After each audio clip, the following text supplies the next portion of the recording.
Welcome in to the DNVR Avalanche Podcast, presented by DraftKings Sportsbook, the number one rated sportsbook app out there. Use code DNVR to join today. I'm your host, Rudo, joined as always by AJ Hafley.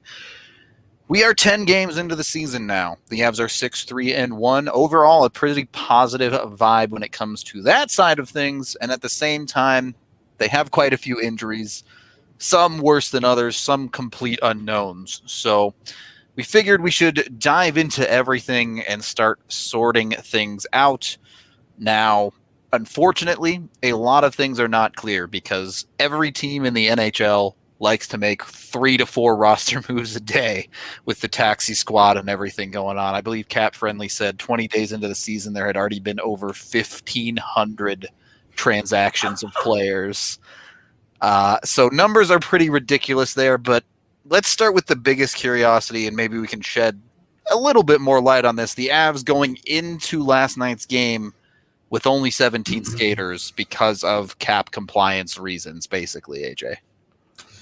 Yeah, so just doing the math with it, the big reason, we briefly touched on it last night. The big reason you don't want to just drop somebody on LTIR, more than the inability to earn daily cap hit, that cushion over that period of time. You don't have access to that player for 24 days. Yep. So if there's, and from what we've heard, the concussions, you never really know, right? For sure. So, and we're assuming that that's what's going on with Calvert and EJ right now. That's a true day-to-day. You really don't know. You wake up one day and you're feeling okay and you can handle it and you're all right. And then another day, maybe not. But I just don't I don't think that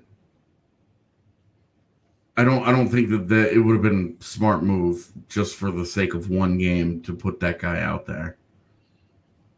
Yeah. To put someone on LTIR. And then the other one so Calvert already is on IR, just regular old IR, as well as Francouz. And that's the guy that you want to know. Why is he not on LTIR? Yeah.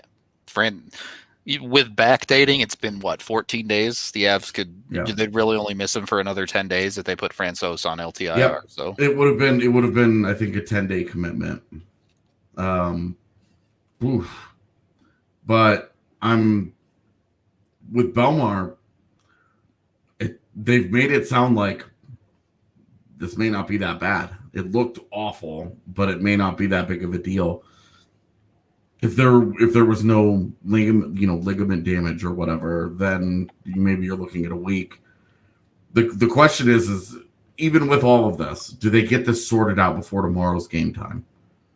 Yeah, and the answer there, nobody knows is what the real answer there is, except for the Avalanche, and that is obviously not even mentioning whatever is going on with Nathan MacKinnon, which the Avs could show up into morning skate tomorrow and Nathan MacKinnon could look 100%, or Nathan MacKinnon might show up in a suit and not get into gear. We have no idea. Yeah, if he doesn't show up to morning skate, the morning skate tomorrow is actually going to be the first time that morning skate is important. Yeah, it's one of those things that we actually are going to care about.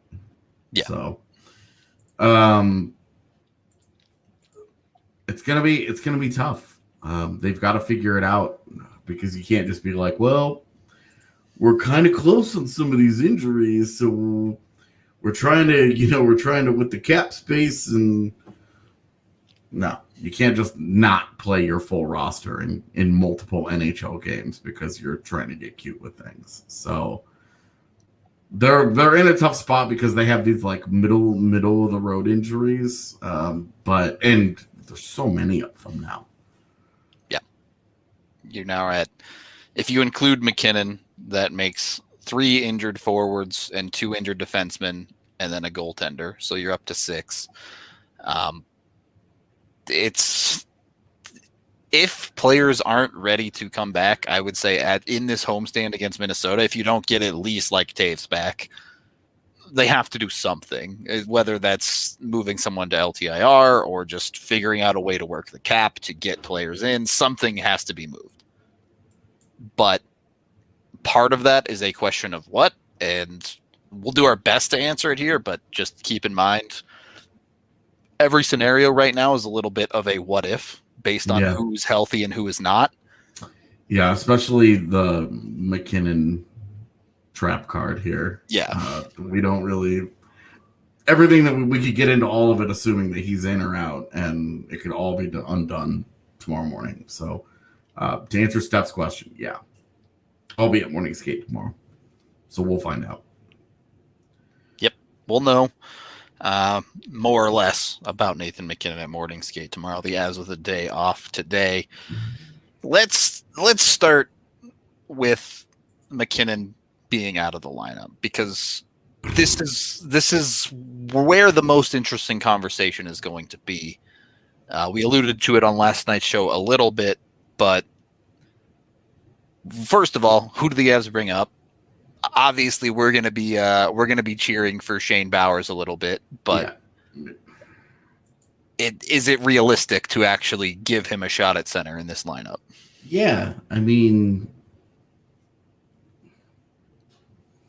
the answer is yes. Shane Bowers is the obvious answer here for that. If you drop Sheldon Dries in there, at that point you have to really ask yourself, what the hell is the point? Yep. Like, are you keeping Shane Bowers around for trade fodder? Like, what's happening here? Yeah, for sure. You could have at least assigned him to the Eagles roster if you're going to let all these other guys pass him over. Either way, with Bowers, I think the more curious question for the Avs to answer is, how do they form their depth down the middle, whether it's Dries or Bowers coming in, whoever. Yeah. Because we saw in the third period last night, who scored the Avs goal? The Avs second line. Do you YOLO someone on the top line, or do you just promote Kadri? There's a real reticence, I think, to just put Kadri in the top spot. For sure. Because that second line has found its rhythm and is rocking and rolling. Yeah. So if that's the case, then I have a really hard time breaking up that second line and messing with it, because I think, honestly, I think you could probably just put Tyson Jost in that top line, and like, you're not going to get any kind of the same level of offense, of course, but I can't put Comfer there. I would like to put Comfer there.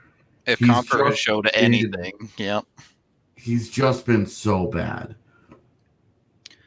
I mean, is the real conversation there? You just put whoever in the center, and this, if MacKinnon is out, this is the time for Mikko Rantanen to say, hey, the Hart Trophy conversation should be about me. This is if Nathan MacKinnon is out, the number one player that the focus goes on to is Mikko Rantanen. Like, Cale Makar is already going to have plenty of focus. He's already got a lot of that, but driving the offense it's got to be Mikko Rantanen. Yep. I don't disagree, and I think that would be the question for Mikko. It's been the question for a couple of years now, honestly, with people. The conversation of breaking up the three-headed monster always comes up, right? And the question you have with breaking it up, you usually shy away from breaking up MacKinnon and Rantanen because they're so good together. But if Mikko is capable of driving play independently of MacKinnon, your possibilities open up a lot. Well, the number one thing that we need to find out, like that we can find out from Mikko, is, are you that dude? Yep.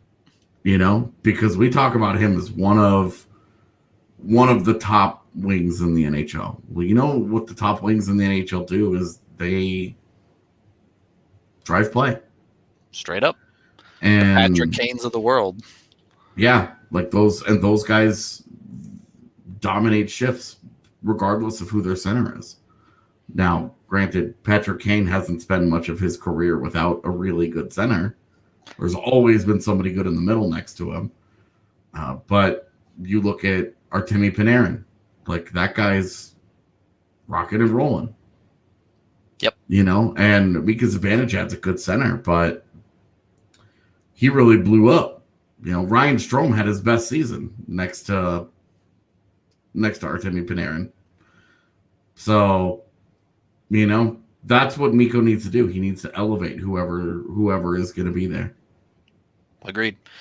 We could see a whole lot of shaping of this lineup. I saw a question earlier about Logan O'Connor solidifying himself in the lineup. I mean, with the injuries in the immediate, definitely he's not going anywhere. Yeah, I mean, that's one where it's like, look, it's 2 good games, and it's building off of a good performance in the postseason.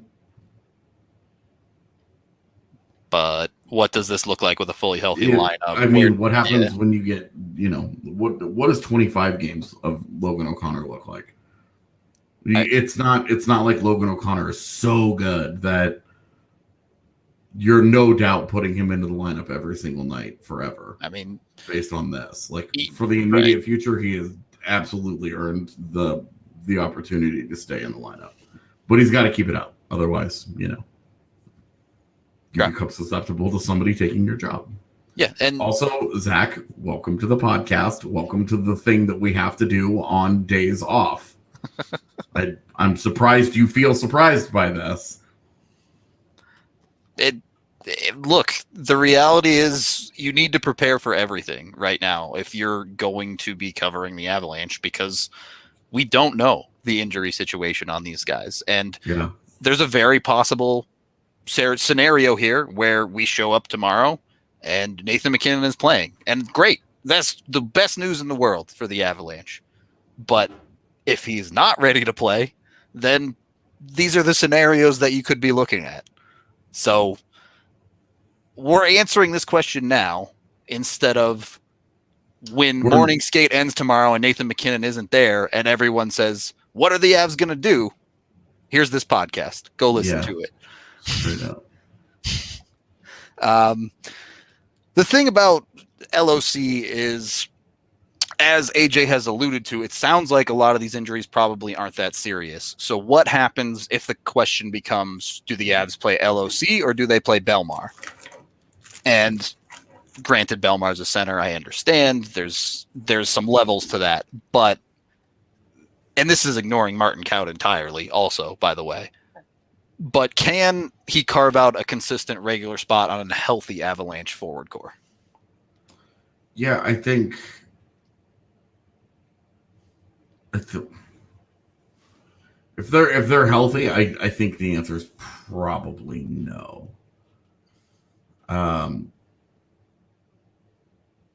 But you have to like it. Like, you have to like what he's done in a limited role. You do. You know, I think we on the pod and the fan base as a whole probably spends too much time on depth guys. I agree. Like right now, like whatever is going on with JT Compher is a much bigger problem. The fact that Val Nichushkin cannot produce offense is a really big problem. The guy's goal was a breakaway that he flubbed and bounced off his skate and went in. Like, they have a real problem with those guys right now.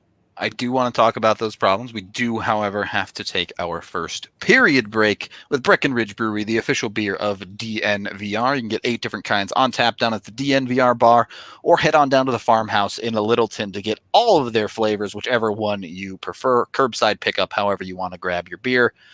There you go. Save $5 when you use code DNVR and call 303-803-1380 to get your pickup set up. We also have Green Mountain Dental Group, the dentist for the DNVR fam. Just 15 minutes from downtown Denver in Lakewood. When you schedule a cleaning, x-ray, and exam, they will give you a free Sonicare toothbrush just for taking care of your teeth. Why not get a good deal on a toothbrush and get your teeth cleaned at the same time? Green Mountain Dental Group. Be sure to check them out. second period of the DNVR Avalanche Podcast with Rudo and AJ. Be sure to like and subscribe to the video. That really helps us out a ton over on the YouTube channel. We really appreciate y'all. There you go. Hit the bell notification if you like all the content as well. It will give you updates, let you know when we go live, etc. Let's look, because AJ, you said it before, you try to tackle the season in 10 game stretches. Yeah. Part amount. We're through 10 games. The Avs are 6-3-1. You take that. If the Avs go 6-3-1 in every single 10 game stretch of the season, they're crushing it. Doesn't mean everything's perfect. Doesn't mean everything's terrible. I'm going to answer my own question a little bit here, but what is the biggest surprise success for the Avs in the first 10 games? And is it Philip Grubauer? Not for me. No, not surprised, despite how effective he's been. Yeah, he's really only had the one bad game. Yep. And that was a game they won, the San Jose game.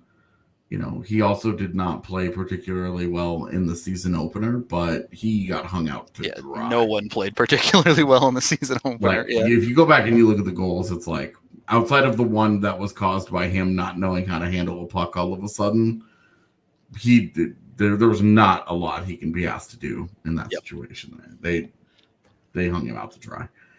And I mean, I think this is a continuation. Grubauer was, you look at his numbers before the Grubauer injuries, was really, really good in the postseason, and he was good at the end of his regular season too before that injury. So yeah, he was. I mean, his best play last regular season was the last like 8 or so games before he got hurt.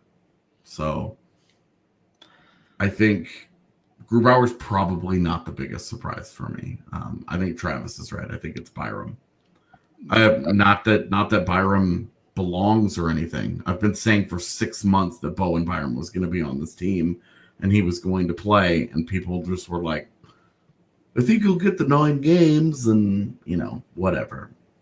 I get to be right about that one because I had that one the whole time. Pegged. You had it pegged for sure. I think the confidence with the puck, we all knew was coming. If you watched him, you knew that was there. But what has really impressed me about his game, I don't feel like this is the right word, but I'm going to say defensive consistency. Not that he's played defensively extremely solidly, but you see him every time he makes a mistake on the defensive end, he has the recover ability to make up for it. He'll chase guys down. He will get back on a play. He'll throw a reverse hit on a dude and make it work. And Bowen Byram is the reason why I think the Avs have the best defense in the league right now. Obviously, Cale Makar, Sam Girard, all doing heavy lifting there. But Byram is that next piece, the final piece to that answer. The big thing is that when the Avs were eliminated by Dallas, they went from having no true top pairing to they have a rock solid, unimpeachable top 4. Yep. All of a sudden. Overnight almost, yeah. From losing game 7 through 10 games of the regular season, Cale Makar has played like a Norris candidate. His underlying numbers match up with what your eyes are telling you. Yep. And maybe, to be honest, my eyes have consistently undersold his level of dominance. Yeah. He stepped it up, I think, in the past couple of games to where the eyes match the numbers. But even by game 5, the possession metrics he was putting out were just, I mean, yeah, it was like the shot. It was the quality of suppression, or the suppression of quality. I'm sorry, that was really driving his success. And before he started to look, but when we were all like, he's not looking very good yet. We're not, we've seen better from Cale. And we always talked about how his second year in a level, he's always blown up and crazy stuff has happened.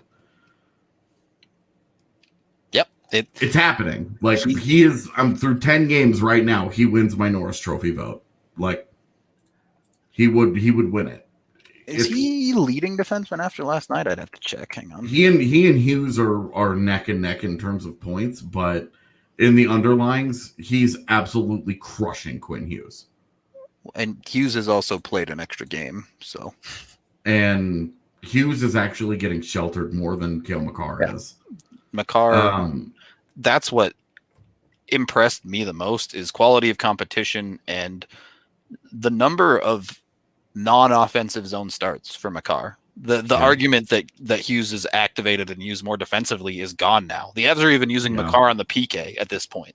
So well, and between that, Sam Girard has taken a big step forward this season for sure. Last night was his worst game of the year, I think, by far. And for us to have said that, because he had multiple games last year where he would have like stretches. Yep. And I just think start to 1 through 10, Girard was their most consistent defenseman in that 10-game stretch.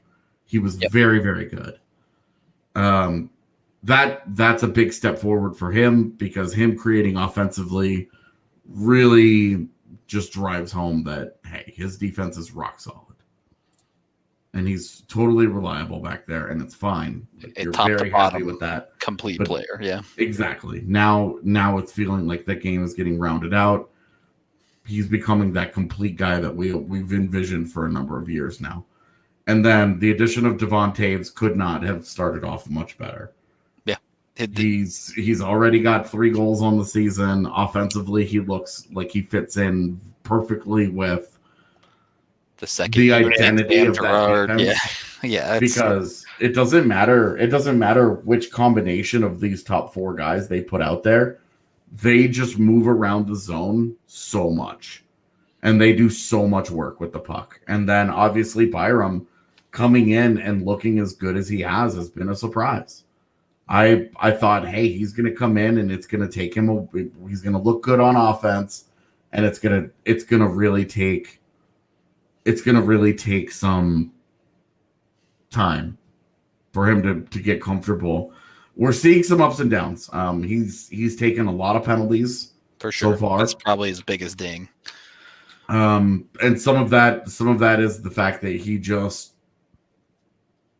beat and he reaches, and he hasn't learned how to not do that yet. Yeah. It's that being the weakest part of his game is almost exciting to me because he's only going to get better as he spends more time. We're about to get there, Brendan. The one of players currently on the Avalanche, because I want to separate out the Ian Cole conversation to something else. The one weak point on the Avs defense has been Ryan Graves, of players that play every night or should be playing every night. Ryan Graves is the one that has fallen short so far. And we talked about this, 5 games in, and we said, look, he's trying to find what he needs to do as he gets moved around in this lineup with different partners. He doesn't get to play next to Cale Makar every night anymore. Where's the leash? Because right now the Avs are obviously committed to him until Taves and EJ get healthy. But what does the conversation become when Graves is the 6th D and you have Timmins and Patterin and others trying to get in? Honestly, man, there isn't. Between Connor Timmins and Ryan Graves right now, you have to take Connor Timmins. It's not that Timmins has won the job; it's that Graves has lost it. Yeah, because he's been an active detriment on the blue line. This is the Ryan Graves we thought we were going to see in that first 25 games that when he first came up. Yep. And he had those first couple of games, and it was like this is going really well, but I'm waiting for the other shoe to drop. And then the other shoe didn't drop, and then the other shoe didn't drop, and then the other shoe didn't drop. And now we're here, and it's dropping really fast. I will never agree that Cale Makar carried Ryan Graves. Cale Makar wasn't making the decisions for Ryan Graves. Cale Makar is not inside of Ryan Graves controlling him and making him be the solid player that he was. He didn't score 9 goals for Ryan Graves. Ryan Graves had to shoot those in the net himself. Right. The question is, where is that guy gone? We had a pretty good inkling that the 9 goals was probably going to be an anomaly, and it was going to be a struggle to get there again. But he's got a legitimately good shot, and he's been such a smart player that getting himself into position to have a 4-goal or 5-goal season should be perfectly reasonable. And right now, he looks awful. I mean, the number one thing, he does not have the kind of skating where he can make mistakes. Yep. We have talked about this. His entire career, we have talked about those limitations. And there's just no way. There's no way that he's going to be successful if he cannot get back to consistently making sound decisions. Yep. It's the way the Avs defense is set up now. He is not getting sheltered. He cannot afford to expect players to rotate in back for him at this point. Yeah. Especially because the D pairs they want to run as it stands right now are with Connor Timmins, who is the same dude mechanically, someone who has to make right decisions because their skating isn't that good. Yep. And we saw both of them make wrong decisions the other night. But when you're running a defensive pairing like that, you have to lean on the guy with NHL experience, and that's Ryan Graves now. He's the more experienced of the two. So it gets rough. If nothing else, it adds another shovel of dirt onto the grave of plus minus. Graves now -5 this season after winning the plus minus award last year. Yeah, you want to talk about Cale Makar carrying Ryan Graves? That's where it happened. In the plus minus. The plus minus was a lot more of Cale Makar than Cale Makar's like making Ryan Graves good. He hasn't seen it anywhere. And I think Victor brings up a good point. We've been pretty harsh so far, but it does feel like this is the pendulum swinging the other way. Last year was probably like a career high regular season for him. And we talked about it last year. Like, hey, they need to be careful in the offseason. It's why when he signed the 3-year deal worth $3 million, we were like, that's a little steep. This for a little too long. Much. Yeah. It was a little bit more of a commitment than anybody, I think, was comfortable with other than Ryan Graves and the Avs. Yeah. Because of this exact possibility.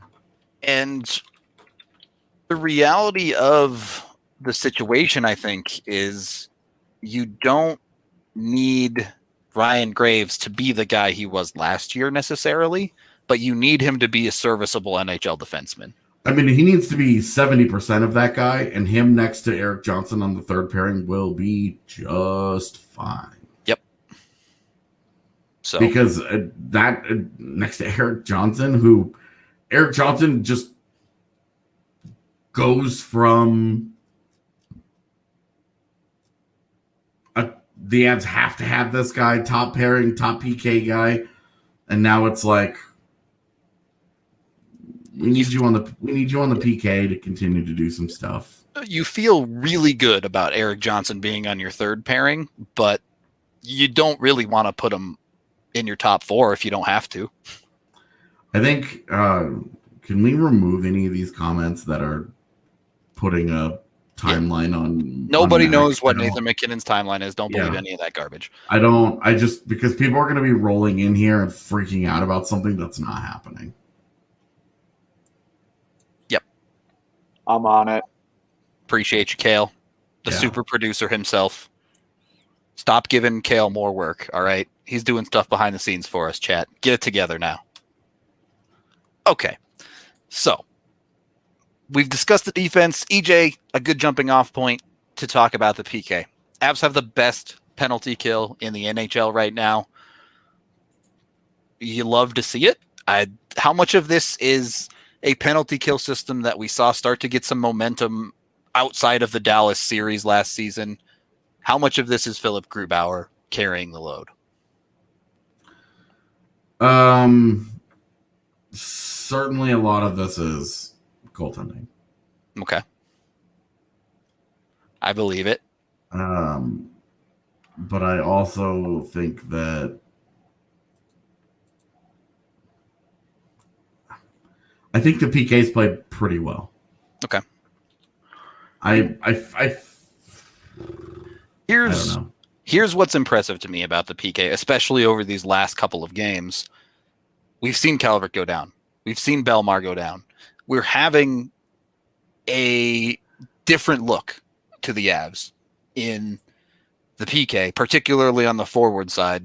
Honestly, on the defensive side, too, as you see Sam and Kale get in there. But Nichushkin's getting time. That's working well. Jost is continuing to flourish on the penalty kill. Yeah. And Jost looks really good on the PK. He's made some really smart, some really smart plays where Comfer is so passive, and you see Jost has that little extra step of aggression, and it's making a big difference for me. I think that just that effectiveness, and you see it in the underlying numbers when you look at all these guys, and it's just like the guys who have been really good on the PK are not the guys that you think.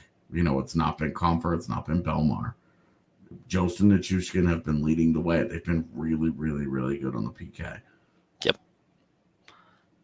The results are the same. They're not getting scored on. They're not giving up. They're also not getting called for a lot of penalties here. They're not killing 4 or 5 penalties a night. When you're only being asked to kill 2 penalties a night, your numbers are going to look a lot better. For sure. I do want to talk about the forwards and the power play, but we do have to take our second period break first. This podcast is brought to you by DraftKings Sportsbook, the #1 rated sportsbook app out there. You can head on over there, check it out. They have their Super Bowl 55 stuff starting to kick off. There you go. They're giving total away $55 million. You just go in there, make a couple of predictions on things that may or may not happen in the Super Bowl. When you sign up for an account, be sure to use code DNVR to let them know we sent you and get entered in for a bunch of rewards, including up to a $1,000 sign-up bonus. You can bet on Tampa if you're a fool. You can bet on the Chiefs if you're smart. You can bet on any number of other things happening in that game. Predict who scores the first touchdown. Predict what the first play is. You can win up to $1 million on the spot just for submitting your predictions. So why not go win yourself some free money over at DraftKings Sportsbook?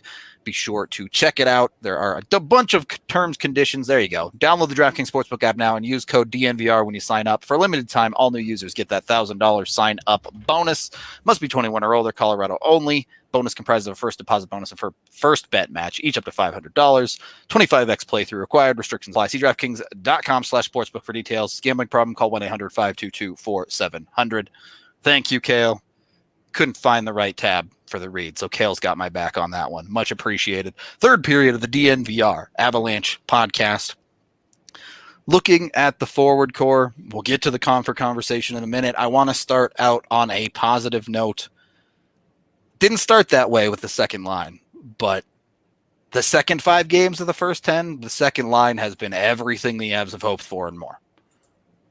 Burakovsky, the one probably most consistent before the injury, he was producing well in the first couple of games.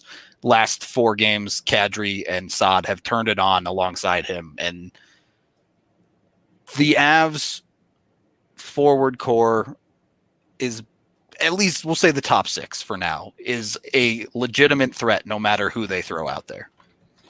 Yeah, I mean that's obviously, I think that's assuming MacK is there. It is, of course, but those 2 lines looking really good, and then you combine that with what the fourth line looked like the last 2 games. Yep. Feeling good. You're wondering, like, Jonas Donskoy looks really solid right now. But then you're just wondering, okay, so can they survive? Yeah, they can survive without Nichushkin and Comfer playing at their best if the other 10 guys are rolling. They're going to be just fine. They're too good. They're too talented. And it's an interesting situation, too, because we've seen Donskoy find some success, some inconsistency to his game, but the production is there, where Nichushkin and Comfer and most of the fourth line, the production is just lacking. It's just missing. Yeah. I mean, you look at the production from the top 6 and you say, wow, that's really good. If this keeps up all year, they're all going to have great years. Yep. And then Donskoy's off to a good start. And then the other guys, you're like, so JT Compher on pace for a 15-point season. Tyson Jost on pace for a 15-point season. Like, I don't think Belmar recorded any points in the games he played. Like, some problems there. Yep.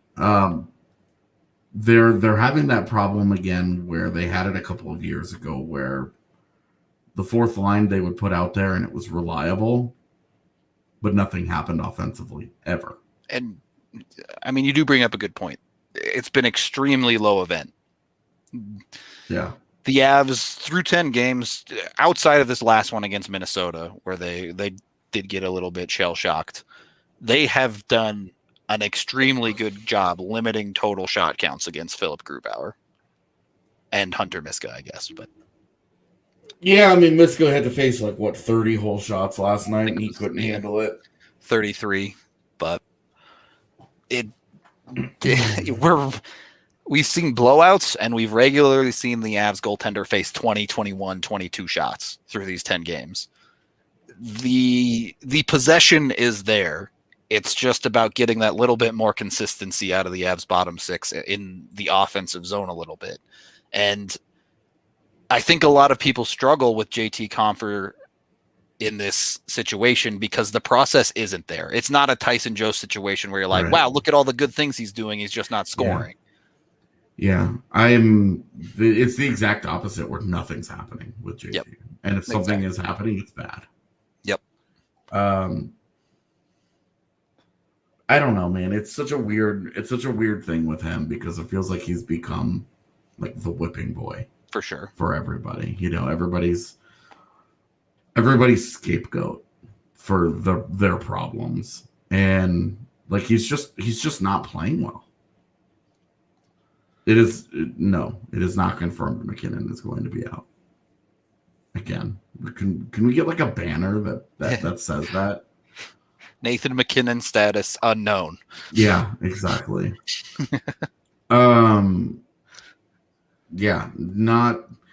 We've seen so much better from Compher though.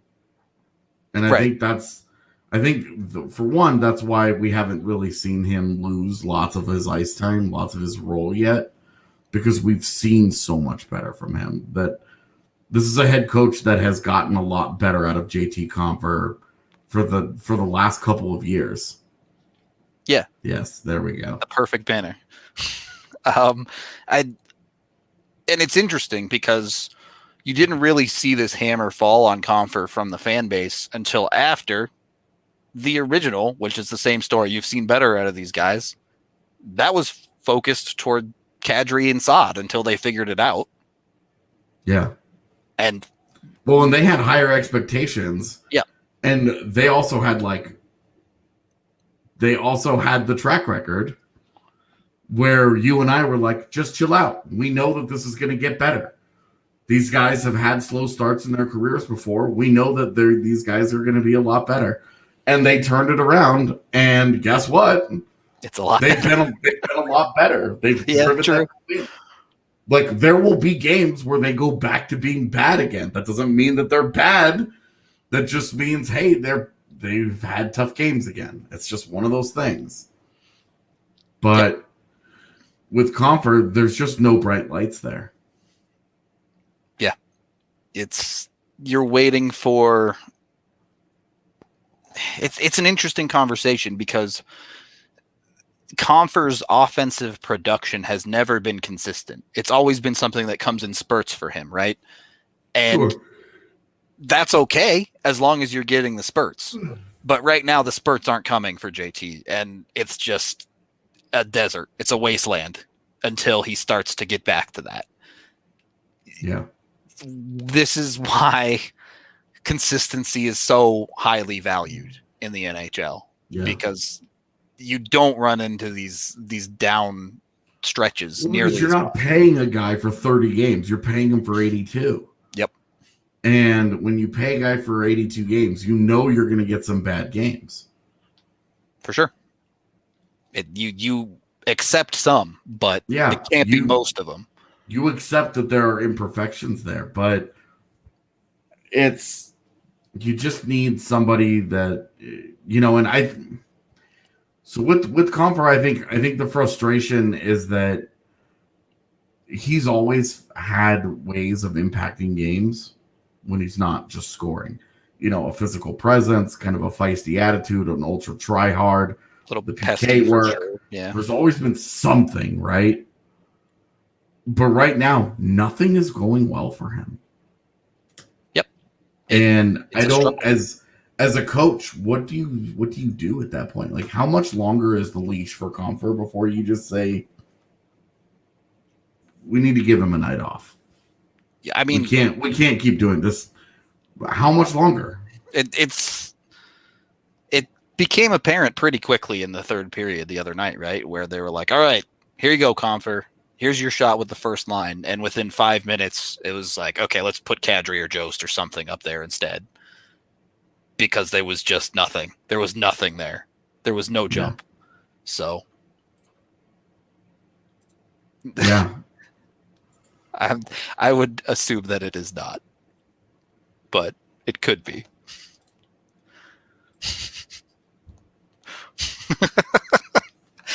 Anyway. This is a situation for the Avs where I'll put it that way. These are nitpicks in the Avs lineup right now. The key parts of the lineup, the Avs top 4 when healthy, the Avs top 6 when healthy. Yeah. You have to feel really good. There's a reason, and we mentioned this recently, but there's a reason that at the trade deadline every year, cup contenders are going out and trying to fill these jobs. Yep. I put it in in my takeaways from one of the games against the Sharks, but I said the Avs have put themselves in a position now where I could totally see them going out and getting Vlad Domesnikov at the deadline again. Yep. Straight up. Depending on the situation, you go find yourself a Matt Nieto or something for cheap. You never know.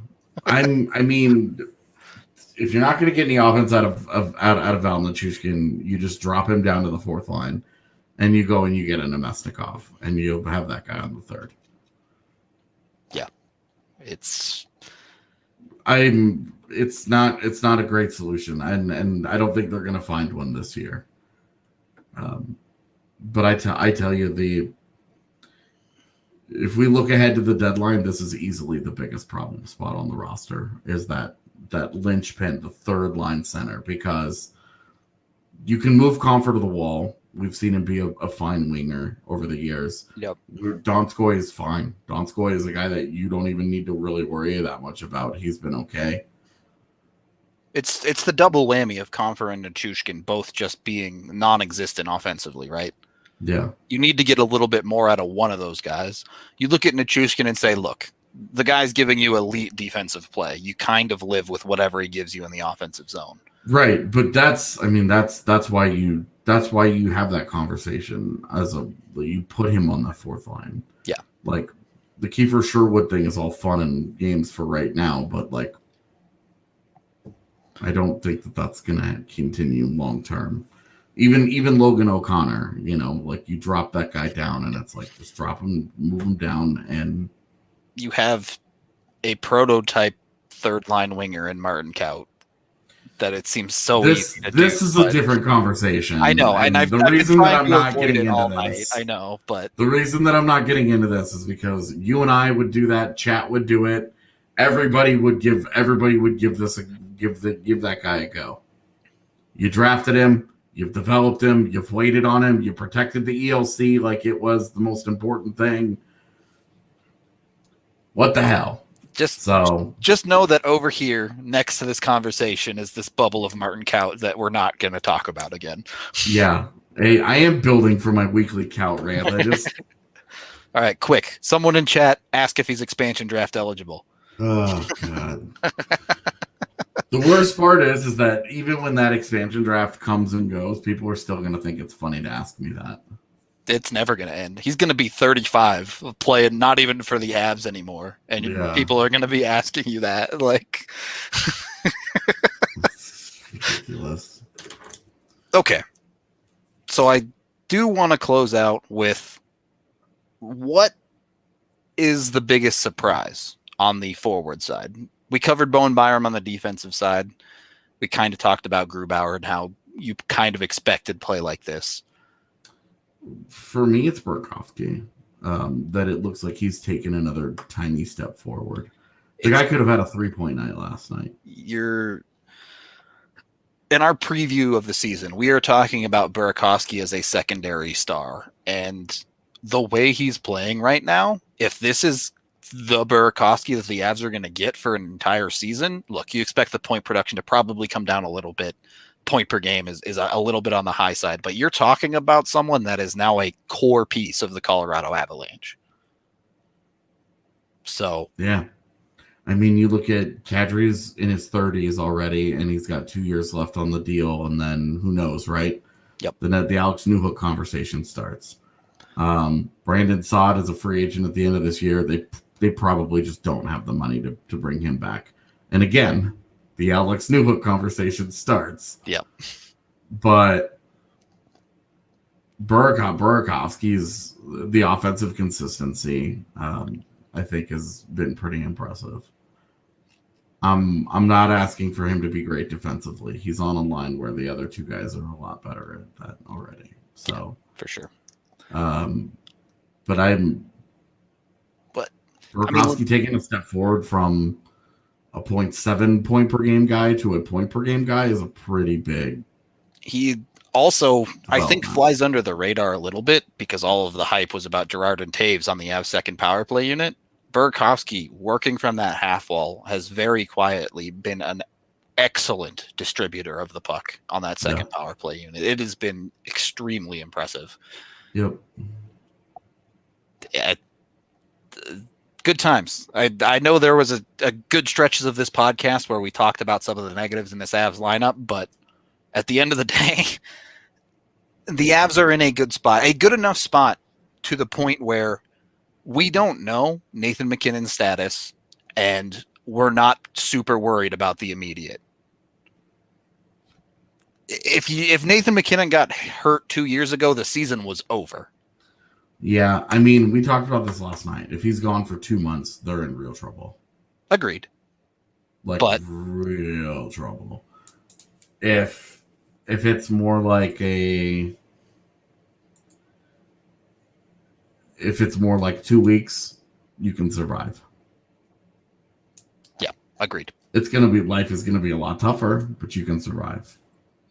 And that's 2 more weeks than they could have survived 2 years ago without Nathan MacKinnon, is all I'm saying. Yeah, for sure. So. Yeah, I remember that first playoff team, that 17-18 team. Yep. MacKinnon dragged that team to the playoffs almost single-handedly. Yeah, basically. I mean, and they had to win games at home because they weren't any good on the road. Yep.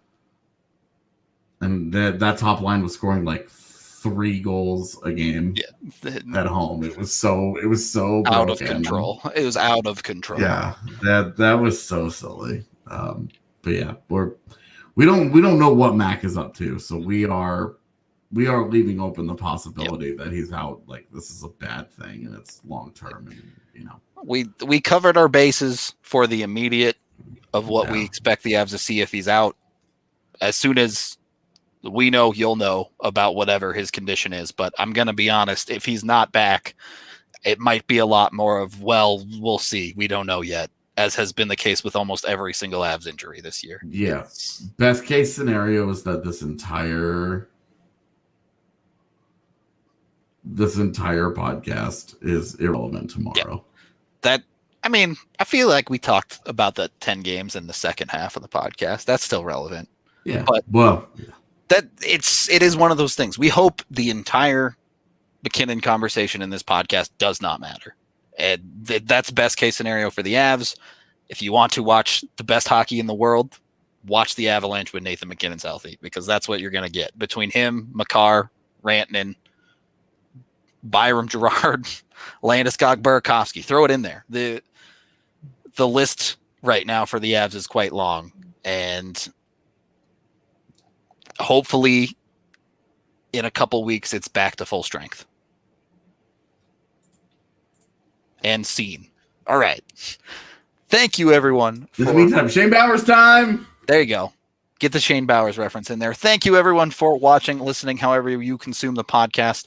We appreciate you all so very, very much. We hope you will join us after the game, post-game tomorrow. We go live post-game every single game. Be sure to like and subscribe there, as Kale is showing you right now. We are out of here for the day. Be sure to follow AJ Hafley's Twitter for updates from Morning Skate tomorrow. The DNVR Avalanche account as well. Starting to get close to 10K subscribers, so help us push to that number. Till tomorrow night, I will talk to you guys later.